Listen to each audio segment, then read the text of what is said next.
아멘. 오늘 저녁 하나님의 말씀은 신약성경 사도행전 제11장 19절부터 26절입니다.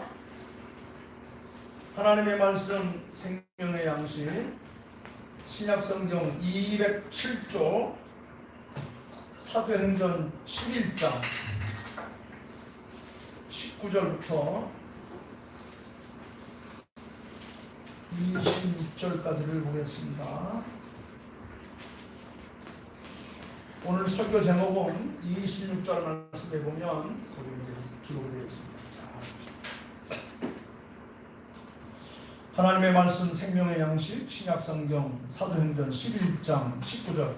그때에 스데반의 일로 일어난 환난으로 말미암아 흩어진 자들이 베드게와 구브로와 안디옥까지 이르러 유대인에게만 말씀을 전하는데 그 중에 구브로와 구레네 몇 사람이 안디옥에 이르러 헬라인에게도 말하여 주 예수를 전하니 주의 손이 그들과 함께 하심에 수많은 사람들이 믿고 주께 나오더라. 예루살렘 교회가 이 사람의 소문을 듣고 안디옥까지 23절 그가 이르러 하나님의 은혜를 보고 기뻐하여 모든 사람에게 굳건한 마음으로 주와 함께 머물러 있으라 권하니 바나바는 착한 사람이요 성령과 믿음이 충만한 사람이라 이에 큰 무리가 주께 더하여 있더라. 바나바가 사울을 찾으러 다소에 가서 만남의 안디옥에 데리고 와서 거기 교회에 1년간 모여 있어 큰 무리를 가르쳤고 제자들이 안디옥에서 비로소 그리스도인이라 일컬음을 받게 되었더라. 아멘. 오늘 본문 말씀을 보면 26절 말씀에 안디옥에서 비로소 그리스도인이라 일컬음을 받게 되었더라. 이 당시에 보면 그 BC 167년도에 마카비라고 하는 그런 그 정통 유대인 가문이 헬라와 로마로부터 독립을 해서 비로소 이스라엘 왕국을 이제 회복을 합니다. 그래서 그 후로 100년간 BC 63년도에 새롭게 나라를 제국을 일으켜 나가는 로마에 의해서 전 세계가 이제 재편이 되는 그런 상황. 그러니까는 로마 바로 전에는 헬라였는데 그리스였는데 그 틈 바구니에서 로마의 정통 가문이었던 마카비 가문, 이 가문이 나라를 이제 회복을 합니다. 이스라엘이 바벨론 포로에서 돌아온 사람들이 나라를 회복해요. 약 100년 동안 이제 독립 왕국을 이제 회복해서 합니다. BC 167년부터 BC 63년도까지. 그런데 63년도에 로마의 군대들에 의해서 이제 이스라엘 백성들이 괴롭힘을 당하고 많은 고난을 당합니다. 성전이 그냥 막 수치를 당하고 예수 믿는 사람들이 수모를 겪고 그래서 그러는 틈 사이에 이제 예수님이 이제 탄생을 하시고 예수님에 의해서 이제 새로운 복음이 이제 정화가 되는데 또 다시 이제 종교적으로는 스데반이라고 하는 집사님이 정통 유대인들에게 하나님을 모독한다고 하는 그런 죄명에 의해서 순교를 당하고 그래서 예수 믿는 사람들은 일찌감치 전 세계로 막 흩어져서 도망을 가게 됩니다. 예루살렘에서 가장 가까운 지역이 시리아, 레바논 그 지역 위쪽에 보면 안디옥이라고 하는 그 당시에 세계 3대 도시 가운데 하나인 아주 큰 도시가 있는데 이 안디옥으로 수많은 사람들이 이제 숨어 들어가고 있었어요. 스데반이 순교하고 나서 한 30년 후에 마침내 로마의 디도 장군에 의해서 예루살렘이 완전히 다 무너지고 결국 정치적으로도 이스라엘 백성들이 나라를 잃어버리고 전 세계로 흩어져 나갑니다. 그래서 그 사람들을 흩어진 유대인들이라. 흩어진 유대인. 그러니까는 예수를 따르던 무리들은 이스라엘이 멸망당하는 AD 70년보다 약 30년 전에 이미 먼저 예수를 복음을 안고 소아시아로 유럽으로 다 흩어져 도망을 갔어요. 그리고 마지막 스테반이 죽고 난 후에 30년 만에 결국 이 로마에 의해서 이스라엘이 완전히 이 지구상에서 사라져버리고 말한 거예요. 그런데 로마에 의해서 이스라엘이 나라를 잃고 전 세계로 흩어지는 사람들이 도시마다 가보니까 이미 유대인들이 와서 살고 있는 거예요. 그 유대인들은 어떤 사람이냐면 나사렛 예수를 추종하는 사람들. 이 나사렛 예수를 따르는 무리들이 모여서 신앙 공동체를 이루고 세례를 베풀고 성찬식을 하면서 미래에 대한 희망을 가지면서 그렇게 그 힘도 어려운 가운데서도 살아남는 겁니다. 이런 모습들을 많은 사람들이 보면서 저기도 예수를 따르는 사람들이 있다. 여기도 예수를 믿는 사람들이 있네. 오늘날로 말하면 아주 이 그리스도인이라는 말은 예수를 믿는 사람들을 깔보면서 무시하면서 비하하면서 한 말이 바로 그리스도인이라는 말이에요. 그러니까 오늘날로 말하면 쟁이죠, 쟁이지. 무슨 쟁이라는 말 많이 쓰죠. 그런 의미였습니다.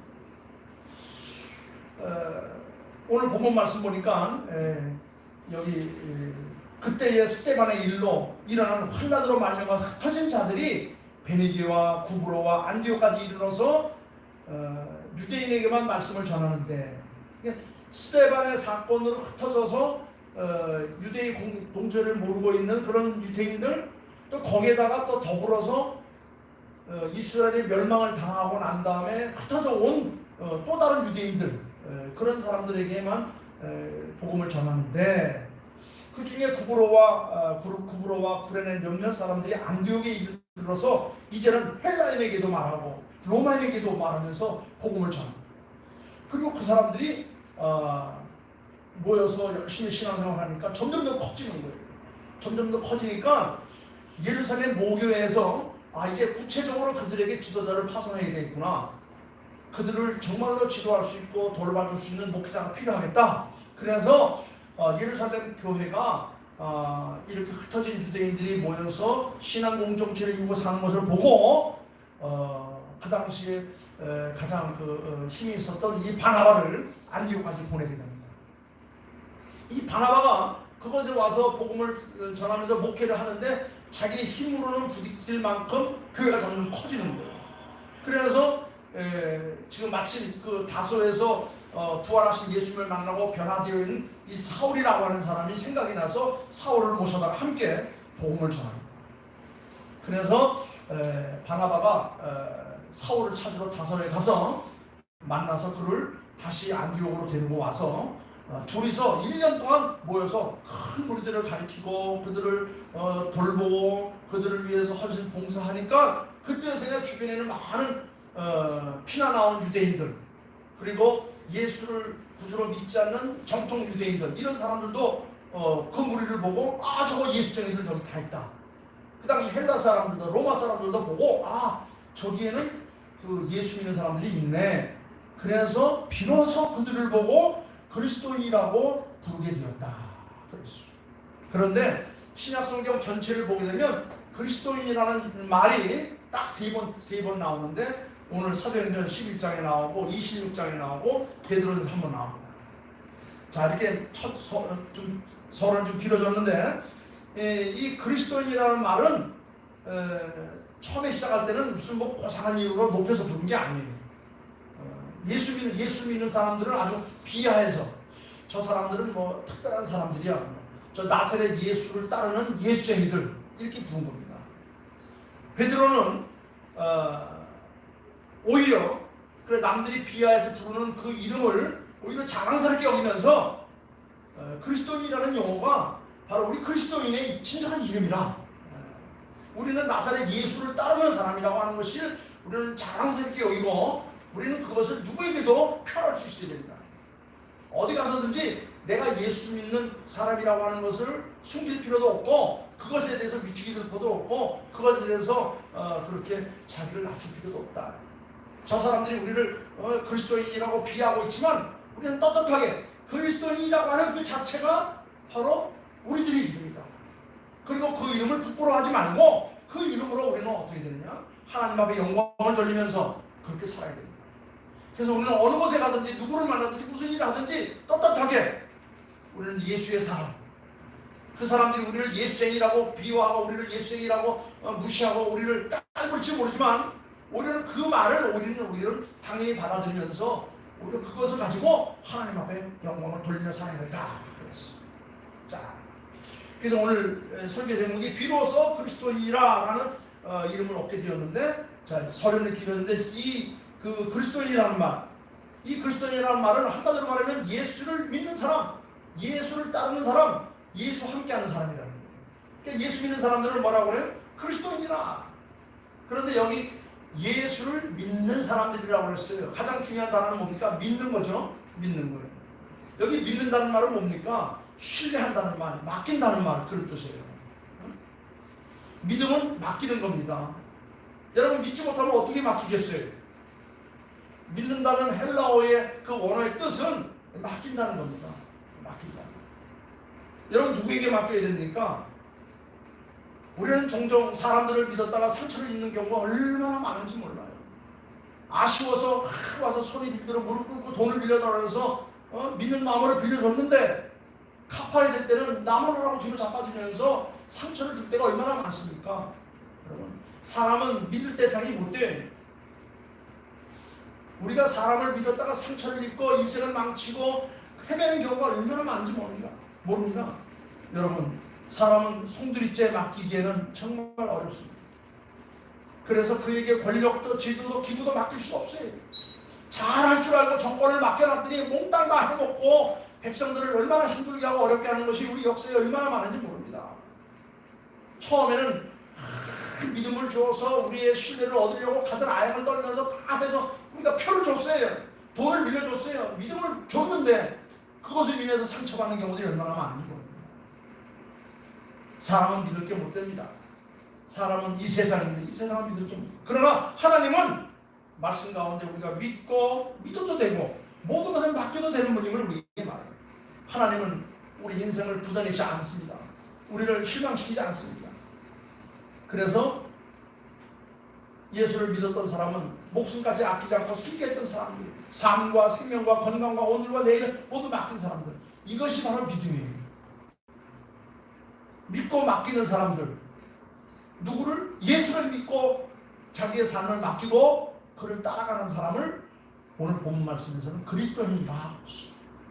그리스도인이라는 말이 우리가 지어낸 것도 아니고 남들이 우리를 높여서 만든 것도 아니에요.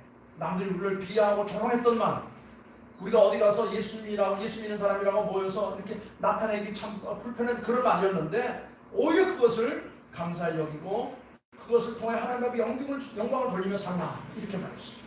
자, 예수님이 누구입니까? 두 번째는 그리스도인이 누구냐? 그리스도인은 예수를 나의 주라고 고백할 수 있는 사람. 그 사람들이 바로 그리스도인. 예수는 누구입니까? 누구라고 고백합니까?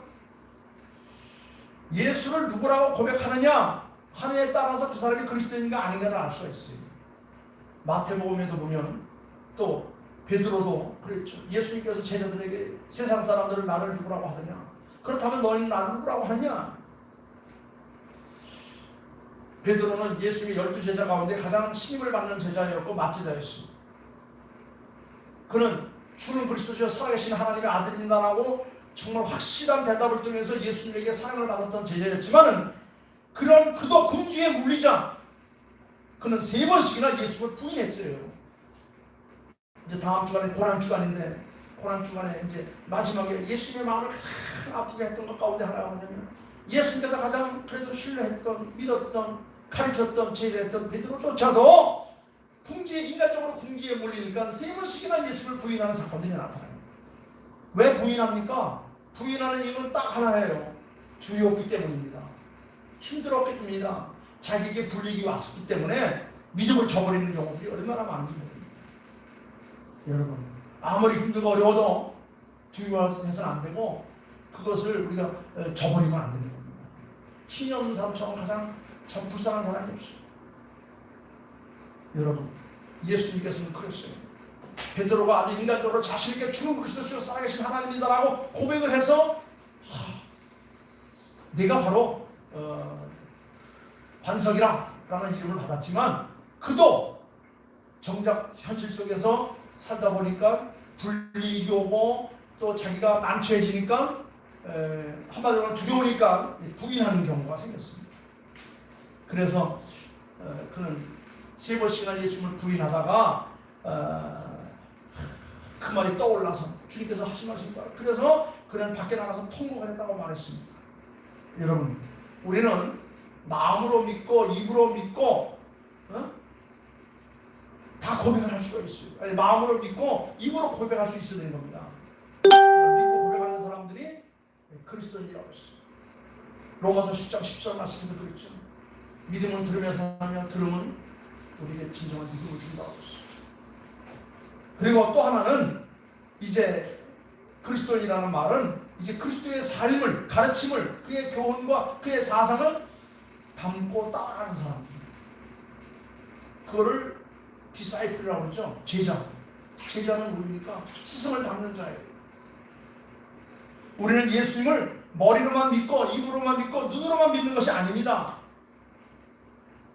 진정한 그리스도인이라면 믿음의 주여 우리를 온전케 하신 예수 그리스도가 어떻게 사셨으며 어떤 일을 하셨으며 무엇을 우리에게 명령하셨는가를 늘 생각하고 그 말씀 가운데 우리의 삶을 바칠 수 있는 사람, 이것이 바로 진정한 그리스도인이다.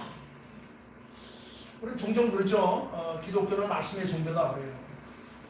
물론 말씀의 종교라고 하니까 말만 하는 종교냐? 그건 아닙니다. 예수님께서는 말씀을 삶으로 실천했던 사람입니다. 믿음은 들음에서 나지만 그 믿음이 우리의 삶 속에 아름다운 열매를 맺으려면 실천이 있어야 되죠. 행함이 없는 믿음은 죽은 믿음이라. 예수님께서는 나는 너를 사랑한다, 너를 구원한다고 말씀만 하시고 이 땅에 오시지 않았다고 한다면, 또 이 땅에 오셔서 말씀만 하시고 십자가를 지지 않았다고 한다면 진정한 구원이 이루어지지 않았을 것입니다. 그러나 예수님께서는 말씀이 육신이 되어 우리 가운데 오시고 또 예수님께서 우리에게 하신 그 말씀, 가르침, 교훈, 사상을 실천하기 위해서 실제로 십자가에 달리셨습니다. 내 뜻대로 사는 것이 아니라 하나님의 뜻, 할만하시고도 이제는 물러가 없어서라고 그런 마음이 굴뚝 같았지만 그래도 실천하는 삶을 통해서 열매가 맺어진다는 것을 우리에게 보여주신 겁니다. 그래서 예수님을 따르는 그리스도인들의 삶은 어떤 그 말로만 언어적 유의나 말장난으로 포장되지 않습니다. 그래서 그리스도인이라고 한다면 작은 것 하나라도 우리가 그것을 아멘으로 받고 그것을 삶 속에 실천하며 살아가는, 이 실천하며 살아갈 그리스도인들의 삶에 대한 이야기를 누구보다도 야고보 사도는 너무나도 잘 알았기 때문에 바울을 통해서 이론적인 것, 가르침을 많이 받았어요. 그래서 누구 못지않게 예수 믿는 사람들은 예수님을 많이 알고 말씀도 많이 알고 교회 생활도 잘하는데 그것만 가지고는 약하다. 물론 우리의 구원은 하나님의 은혜였고 예수님의 공로였지만 우리가 삶의 현장에서 열매를 맺으며 살아가는 것은 우리의 생업이다 했어요. 그래서 행함이 없는 믿음은 죽은 믿음이다. 그래서 작은 것 하나라도 우리가 실천하는 삶을 살자. 그래서 야고보 사도는 아주 힘주어서 아주 심하게 보면 바울의 가르침과 반대되는 것 같은 그런 내용들이 많은 것 같지만 오히려 그것을 보완하고 완전히 충족시키는 그런 의미에서 행하는 믿음, 이렇게 말했습니다. 그리고 한 가지 더 오늘 본문 말씀을 통해서 보니까 비로소 그리스도인이라고 하는 이름으로 부르게 되었는데 그들은 바로 예수님을 전하는 사람이었다는 겁니다. 예수님의 가르침, 사상, 교훈, 그의 삶 전체를 믿고 듣고 배우는 것만이 아니라 그것을 자기만 실천하는 것이 아니라 이제 그것을 온 세계 만방에 전하는 사람이었다는 겁니다. 그래서 여기 본문 말씀을 보니까 그 사람들이 다니면서 복음을 전했다고 했어요. 그리고 그렇게 할 때마다 주께서 그들의 손을 잡고 그들에게 큰 능력을 주어서 복음이 천지까지 흩어가요. 예수님 당시에 그 로마가 이제 전 세계를 이제 잡기 시작합니다. 이제 헬라가 무너지고 로마가 등장을 하면서 로마의 도시들이 이제 여기저기 세워지는데 그 당시 이제 이 안디옥이 소아시아 지역에서 가장 큰 도시로 씁니다. 로마의 대도시로서 마캅 시대, 즉 예수님 오기 한 167년 그 당시 이제 마캅이라는 사람이 하스몬 왕가를 이제 세우는데 이 당시에 이 안디옥의 인구가 약 12만이었다고 하는 거예요. 그 당시 12만이면 굉장히 많은 거죠. 굉장히 큰 도시예요. 이 안디옥은 돈 많은 장사꾼도 많고 그러니까 향락이 넘치고 또 거기는 헬라나 로마나 아니면 저 이집트나 이 지역에 많은 사람들이 드나드는 곳이었기 때문에 수많은 사람들한테 문화가 멈춰서 우상도 만연했던 그런 도시였습니다. 그런데 그들이 스데반의 순교로 흩어져서 거기 왔고 로마의 정치에 의해서 나라를 잃고 흩어져서 그곳에 와 있었지만은 그 흩어져 모인 사람들이 그들은 섬이나 도시나 산이나 농촌이나를 가리지 않고 헬라인이 있는 곳에는 이제 유대인이 있는 곳에는 가서 우리가 기다렸던 메시아는 왔다. 비록 우리가 나라를 잃어버렸지만 우리가 오신 메시아가 오셨으니까 그 메시아를 우리가 찾아서 믿고 우리가 공동체를 계속 이루어가자. 그러면 또 헬라인에게도 예수님을 전했습니다.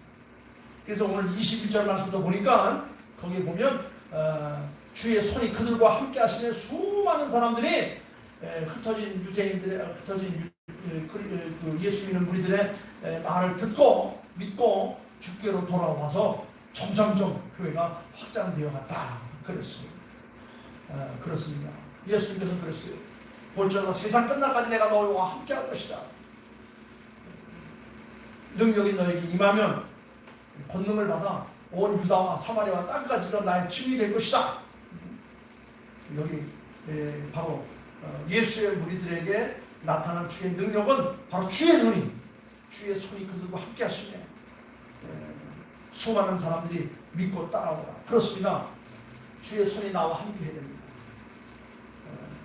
주의 손이 내 가정과 내 직장과 나와 함께하는 이 교회와 크게 우리 대한민국에 함께 하실 때에 우리는 능력의 사람으로 어떤 것도 두려워하지 않고 고라도 역경을 이기면서 승리할 수가 있어요.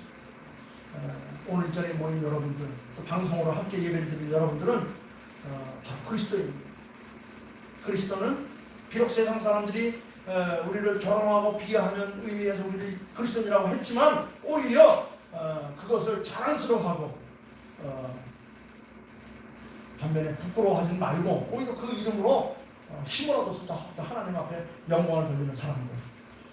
하나님은 그런 사람들을 붙들어 주시고 그런 사람에게 능력을 주시고 그래서 그런 사람들을 위해서 깔보임을 받았던 우리들이 세상을 이끌어가는 주자들이 되게 하신다는 거예요.